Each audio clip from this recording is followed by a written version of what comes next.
Hello everyone. Today we are going to discuss golden rules of account for class 11th. ठीक है, आज जो हम बात करेंगे गोल्डन रूल्स की बात करेंगे. इसे हम टाइप्स ऑफ अकाउंट भी बोलते हैं, या फिर हम इसे क्लासिफिकेशन ऑफ अकाउंट भी बोलते हैं, या फिर हम इसे ट्रेडिशनल रूल्स ऑफ अकाउंट भी बोलते हैं, या फिर हम इसे इंग्लिश अप्रोच भी बोलते हैं.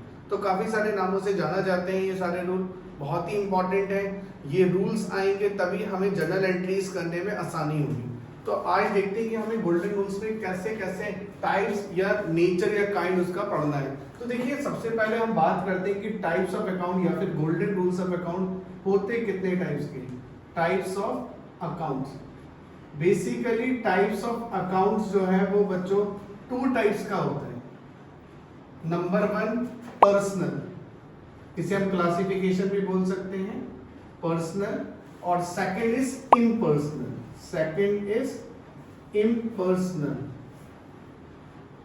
ठीक है, तो एक है पर्सनल, एक है इम्पर्सनल.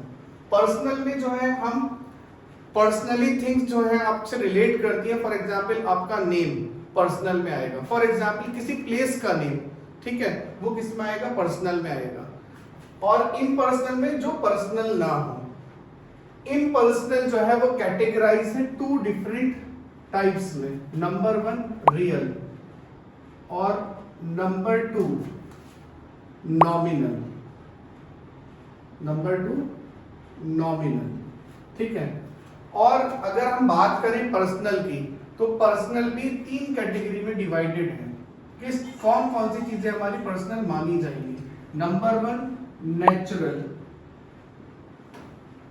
नंबर 2 आर्टिफिशियल, और number 3 representative.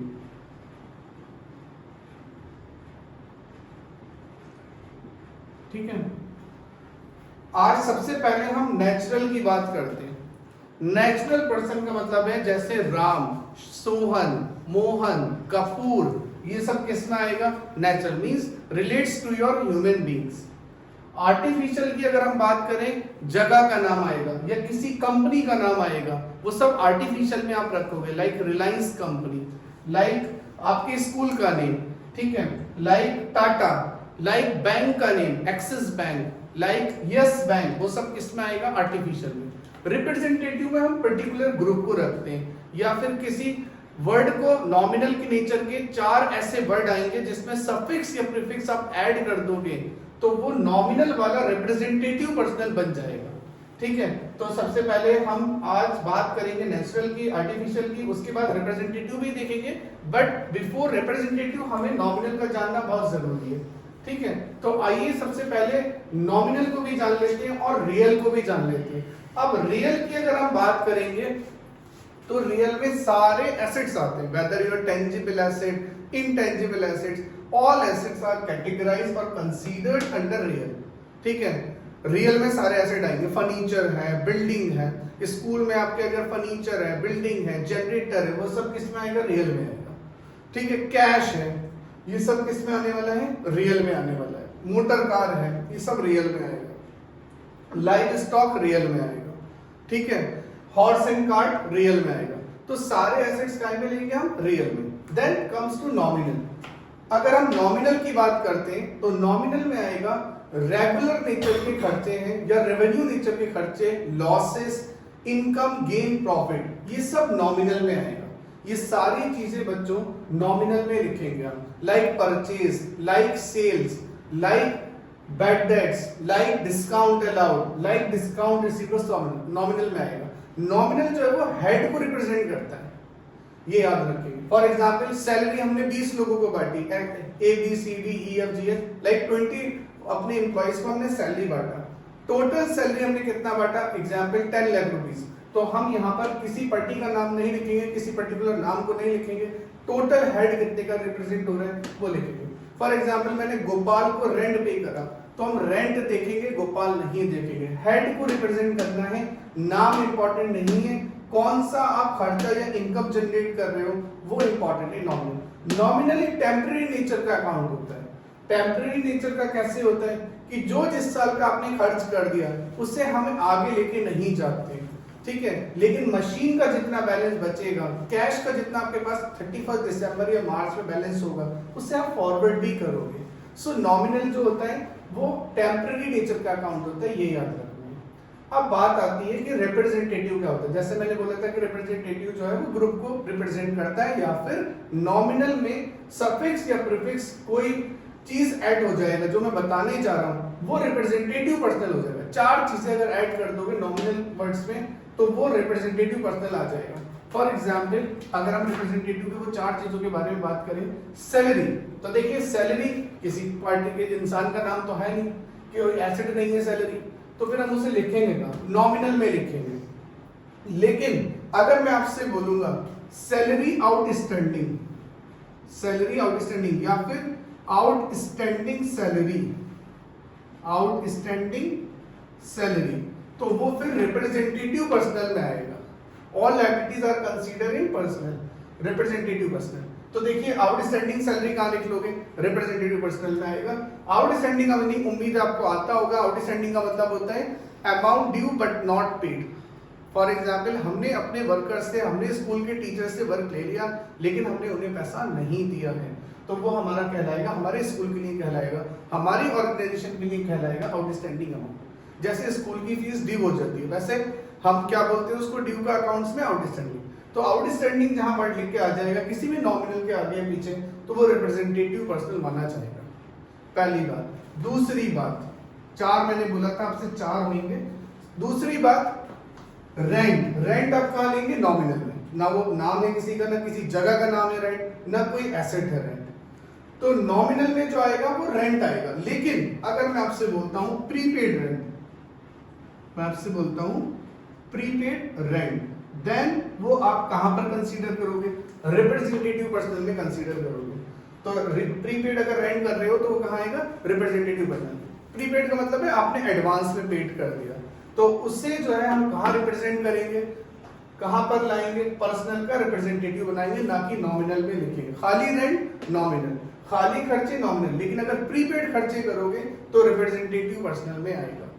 Then the next thing here is third that I am going to explain.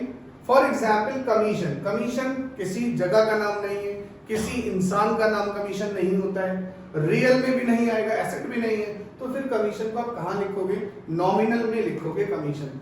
लेकिन मैं अगर आपसे बोलता हूँ एक्रूड कमीशन, मैं आपसे बोलता हूँ एक्रूड कमीशन, अगर मैं आपसे बोलता हूँ accrued commission, then guys you will consider this accrued commission as representative personal। जैसे मैंने बोला है 4 चीजें हम अगर सफिक्स या प्रीफिक्स नॉमिनल वर्ड्स के आगे ऐड करेंगे तो वो रिप्रेजेंटेटिव पर्सनल बन जाएगा। और मेरा तीसरा वर्ड यहाँ पर है एक्रूड। एक्रूड का मतलब होता है कमा लिया मिला नहीं। फॉर एग्जाम्पल मैंने कहीं पर काम करा है लेकिन मुझे पैसा नहीं मिला अभी तक, that is accrued for me, मेरे लिए क्या हो जाएगा, वो एक्रूड हो जाएगा। कंपनी ने किसी का काम कर दिया लेकिन उस कंपनी को, उस ऑर्गेनाइजेशन को पैसा नहीं मिल पाया है अभी, तो उस पैसे को बोलेंगे एक्रूड कमीशन।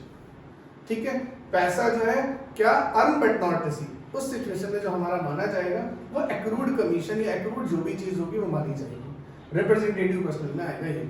ठीक है, और लास्ट थिंग बची है हमारे पास जो मैं आपको बताने जा रहा हूँ। फॉर एग्जाम्पल इंटरेस्ट, एग्जाम्पल है मेरा इंटरेस्ट। इंटरेस्ट किसी भी इंसान का नाम आपने कभी नहीं सुना होगा, किसी जगह का नाम, किसी कंपनी का नाम इंटरेस्ट नहीं है, रियल में भी नहीं आएगा इंटरेस्ट क्योंकि वो हमारा कोई एसेट नहीं है। तो इंटरेस्ट आएगा कहाँ, नॉमिनल में आएगा, बिकॉज वो एक तरीके का खर्चा है, हमारी इनकम है, रेगुलर इंटरेस्ट मिलेगा। अगर हम लोन लेंगे तो इंटरेस्ट हमें देना पड़ेगा, नॉमिनल में आएगा। अगर हम लोन देंगे किसी को तो हमें इंटरेस्ट मिलेगा, दोनों सिचुएशन में चाहे वो एक्सपेंस और इनकम हो, नॉमिनल में आएगा। लेकिन अगर मुझे कहीं से एग्जाम्पल मान लीजिए रेंट या इंटरेस्ट एडवांस में मिल गया, एग्जाम्पल मेरा कि रेंट या इंटरेस्ट मैंने एडवांस में ले लिया या रेंट मैंने एडवांस में ले लिया, मैंने कहा भाई आपको मैं लेट आउट तभी करूंगा, आपको मैं किराए पर तभी दूंगा जब आप मुझे रेंट जो है 2 महीने का 1 महीने का मुझे एडवांस दे दोगे, तो मुझे पैसा मिला है, इनकम हुई है, या इंटरेस्ट मैंने एडवांस में ले लिया।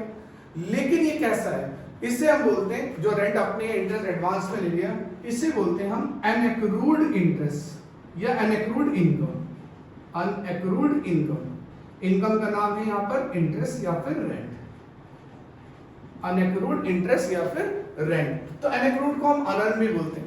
तो देखिए अनएक्रूड इंटरेस्ट या अनएक्रूड रेंट का मतलब क्या है? Received but not earn. हमने रिसीव कर लिया लेकिन अर्न नहीं करा है। हमने रिसीव कर लिया लेकिन अर्न नहीं करा, कमाया नहीं है पहले से। फॉर एग्जाम्पल मैंने बच्चों से पैसा जमा करा लिया है लेकिन मैंने उन्हें अभी पढ़ाया नहीं है, या तो मैं उन्हें पढ़ाऊंगा या उनका पैसा लौटाऊंगा अगर नहीं पढ़ाऊंगा। दैट इज आर अनएक्रूड या फिर अनअर्न इनकम। ये वाला वर्ड भी या ये वाला टर्म भी काम में आएगा रिप्रेजेंटेटिव पर्सन। तो चार चीजें मैंने जैसे बोला था कि वो नॉमिनल वाली चीज को क्या बना देंगे? Representative person. अगर वो चार चीजें नॉमिनल वर्ड के आगे या पीछे आ जाएगा लिखकर। फॉर एग्जांपल हमने सैलरी नॉमिनल में लिखा लेकिन आउटस्टैंडिंग सैलरी कहां पर आ जाएगा? Representative person. देन रेंट हमने माना था नॉमिनल में, लेकिन अगर प्रीपेड रेंट की बात करेंगे तो रिप्रेजेंटेटिव पर्सन में आएगा। देन कमीशन हमने माना था नॉमिनल में, लेकिन अगर हम एक्रूड कमीशन मानेंगे तो वो हमारा बन जाएगा रिप्रेजेंटेटिव पर्सन। इंटरेस्ट हमारा नॉमिनल में आएगा, लेकिन अगर हम अनएक्रूड इंटरेस्ट कर देंगे या अनअर्न कर देंगे, जिसमें हमने कमाया नहीं है पहले से ले रखा है, उसे भी हम कहा लिखेंगे representative person. So I hope you understood personal, real and nominal. Thank you guys for watching this video. I hope you understood this topic. So आने वाले वीडियोस में हम इसी से रिलेटेड बात करेंगे, सो दैट आप अच्छे से आइडेंटिफाई कर सकें पर्सनल, रियल, नॉमिनल की कैटेगरी को। Thank you everyone.